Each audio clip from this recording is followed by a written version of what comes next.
Welcome to Go with Kyle Harbaugh.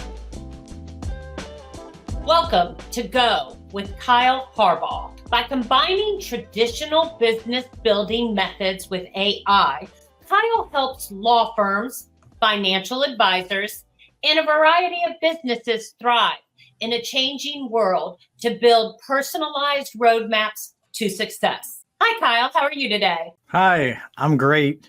I'm really excited to speak with you today. Over the next 20-ish minutes, I'm going to tell you how you can leverage over 4,000 years of expertise, over 150 different experts, but you're not going to hire any of them. Well, let's just jump right in. Can you explain the key elements of a successful intake process that every law firm should implement?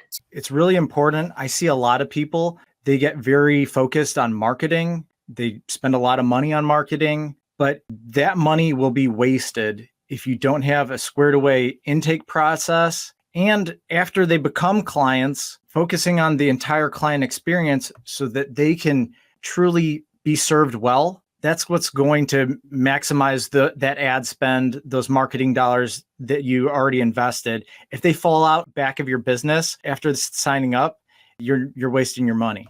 So there's a few different parts to it. There's just the initial inquiry screening. You need to be able to speak with them. First thing I see a lot is pick up the phone. A lot of lawyers are not picking up the phone or answering the email in a timely fashion. They're not calling them back. If you're not using a answering service of some sort, you are likely losing people because they call, they don't get anybody, and they go on to the next firm. So it's very important to do that. Then conflict check, scheduling that initial consultation, pre-consultation information gathering. You need to do the client consultation itself. You need to work through that client engagement and the engagement letter, the client agreement. And then you want to get to your client onboarding, have that all squared away so you can get the information you need to get started on the case. Make sure your billing information is all set up so you can bill them appropriately. You have their credit card or whatever agreement you come up with. I'm a big proponent of flat fees. All of these are really important steps to convert them from an interested prospective client to an actual client. And how does a well-structured intake process contribute to a positive client experience? Well, first impressions matter. And the intake process is your first impression. So if it's not smooth, if it's not professional, that's an indicator that maybe things aren't so squared away. Some prospective clients might leave. They might say, they're not very squared away. I'm going to go find another firm. And like I said before, you've wasted your marketing dollars. So it really does set the tone for the entire client relationship. It does. It's your first impression. And similar to, having a good squared away hiring process, it all starts, or having a good organization that is filled with employees who love your law firm. It all starts with that first impression, having the hiring well done, having the intake process all buttoned up and squared away. What would you say some of the common mistakes law firms make in their intake process? Well, like I said before, not picking up the phone or answering those emails is a big one. Another missed opportunity I see a lot is some people, they don't want to talk to anyone. They want to just schedule a consult and they want to choose what time works for them. And so something like a Calendly link is really helpful. Once you can ask in the Calendly link and get initial information and have somebody follow up with them, so you can make sure that they're ready for their consultation and that you can actually meet with them. There's lots of ways to bring people in. And if you only have one method, they have to call in, you're missing opportunities. So look for other ways to bring people into your business, make it easy, and give them options. That's definitely an important note to take. And how can technology enhance the intake process, or can it? Yeah, it can. So I'm aware of a few different AI services out there that can answer the phone for you. Not only answer, but pre-qualify the prospective client. This is a really good tool that you can use instead of, virtual assistants or an answering agency. But those are other good options. Those aren't anything new. We've seen those for a while now.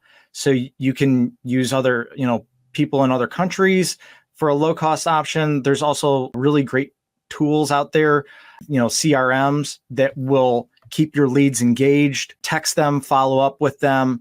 So there's all sorts of different technology out there that I would recommend so that you can nurture more relationships and bring them into your firm. Now, just is this technology expensive for them or to obtain? Depending on what they choose, there's different price points, obviously, and depends on what they need. So, this all gets back to cost to acquire a customer and understanding what your cost to acquire that customer is. And maybe you can spend more on something on the front end because once you get them in as a customer, the lifetime value of that customer is something pretty substantial. And so it justifies a higher cost of a customer or a cost to acquire that customer. So I'll give you a good example for Starbucks. Starbucks, their lifetime value of their customer is about $14,000. So they're very, very sticky in terms of once they get a customer in there, that customer is likely going to spend about $14,000. So they can front load a ton on ad spend to acquire new customers because they know once they hook them, they're going to stay for a long time. Let me ask you this. Is consistency in client experience important in attorney to understand that it is very important? Absolutely. So you don't want somebody to refer somebody to you and say, hey, was my experience. And then they're getting something totally different when they refer their friend or family or something along those lines. So having a very consistent process through the entire client experience is very important. And clients they especially talk to their friends and family. And so if there's variances in that client experience, you might have some problems. How can they ensure that they're providing high quality experience to their clients? I would say start with standard operating procedures so that people know what to do, how to do it, the most efficient manner to do those things. Accurate job descriptions are another one. So each role that you've hired knows who does what. An org chart is another important tool. So people know the hierarchy within the organization so that they know who to bring issues to. If the client starts asking about questions that they're not really suited to answer, they know who to send them to. Yeah, that's important. I agree with you to know that your role and to have a proper job description for their employees. I would think that would go a long way. Yeah. Those are all very, very important. Feedback from the clients be integrated into improving intake and overall client satisfaction and experience? So client feedback is very important. However, we know that some clients are unreasonable. They have unreasonable expectations. They're unrealistic, this or that. Not all feedback is the same, but you should be looking and collecting that feedback. A great way to do that is what I like to call, this role is called client care. So somebody who's not interested in the case, it doesn't cost them anything for them to call you. And they're just looking for feedback. They're looking to make sure that client is well taken care of. They know the next steps in their case. They feel like they're prepared for their next, court appearance or the next step in their matter. So there's definitely software that can help. There's definitely staff that can help. I would say the biggest thing there is making sure that the client knows what the next step is and you're communicating with them clearly. It doesn't have to come from the attorney. It can certainly come from a paralegal, a legal assistant, client care, all sorts of different people. There's been some trends to show that more and more clients expect a higher level of service from their attorneys. And I was going to ask you that about communication, whether it needed to be the attorney himself or a case manager or paralegal, like you just indicated. Yeah, not necessarily. And we do a fair bit of AI consulting and we're looking at, in certain instances, using AI to bolster that relationship and communicate, because some of these things they're standard. And although you do it every day, The client doesn't. This is the first time they've ever gone through a divorce, or they have no idea what the probate process looks like, whatever the case may be. And so you need to explain to them, hey, this is what discovery is going to look like. These are the questions you're going to get asked. Don't get mad in the deposition when they ask you this or that, because they're going to. And having more documentation earlier on to, prepare them is going to go a long way. Yeah, that's a scary process for them as a Right. client coming on and not knowing the way it's going to play out. I'm sure. Is there a normal time frame of communication? Like, do you feel the attorney should touch base with the client on a weekly basis just to stay in touch with them, or less, maybe more? It depends. The attorney answer, it depends. But no, I would say if you can keep those lines of communication open, you're not going to get those surprises. And I've seen that plenty of times where there's some development in the case and the attorney isn't aware of it and they're surprised. And all of a sudden, now they have another new issue to deal with that it would have been a lot more helpful to know about early, and so they could get out in front of it. But if it comes up like in a deposition, or it comes up, hopefully not at trial, that's a problem. That's a really big problem. And I've had plenty of situations where I'm in a settlement negotiation, and all of a sudden new information is presented and the attorney has to go, oh, I wasn't aware of that.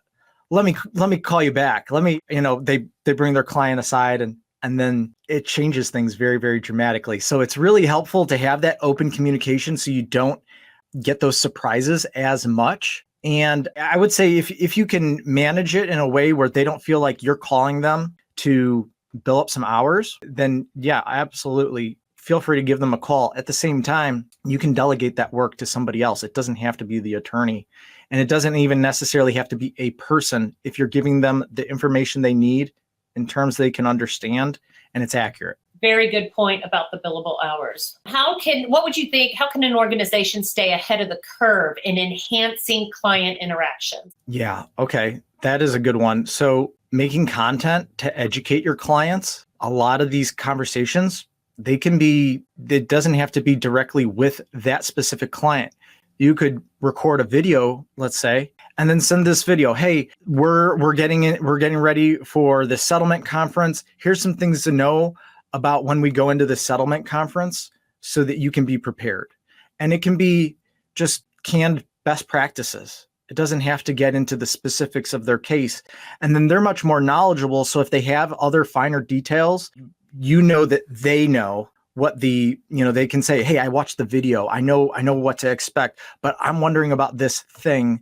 What should we do here? And so the conversation can go much faster and they can get on and off the phone, because some clients, if you're billing hourly, they get very cost sensitive, and you want to keep those lines of communication open, like I said, and make them feel comfortable calling you so that you can get all the information you need to handle the case the best. That is really good information, Kyle. Thank you so much. Client satisfaction goes a long way. And that brings us to, if people would like to get in touch with you, how would they go about doing so? So I'm really active on LinkedIn. And I know if you're listening to me, it might be perceived as rude to be looking at your phone. Get it out right now and quickly add me on LinkedIn. If you're not on LinkedIn, text me. Here's my cell phone number. It's 224-628-9935. Text me. Let me know you heard the podcast. Tell me on LinkedIn that you heard the podcast. I'd love to connect with you. I love networking and I love helping people. So let me know that you heard it. I just wanted to ask you, what was your biggest takeaway for today? Good question. The different ways that a company can go about keeping in contact with the client, and the variety and resources that are available to do so without it being just, the attorney picking up the phone himself, and the importance of client contact, which I agree with. Well, thank you. It's been so much fun to speak with you, and you have a great rest of your day. Kyle, it's been a pleasure. Thank you. You've been listening to Go with Kyle Harbaugh. To learn more about how to bring vision, mission, values to your business, you can go to chiefgoofficers.com and on social media. Thanks for watching. Be sure to hit that like and subscribe button and leave us a review in the comments.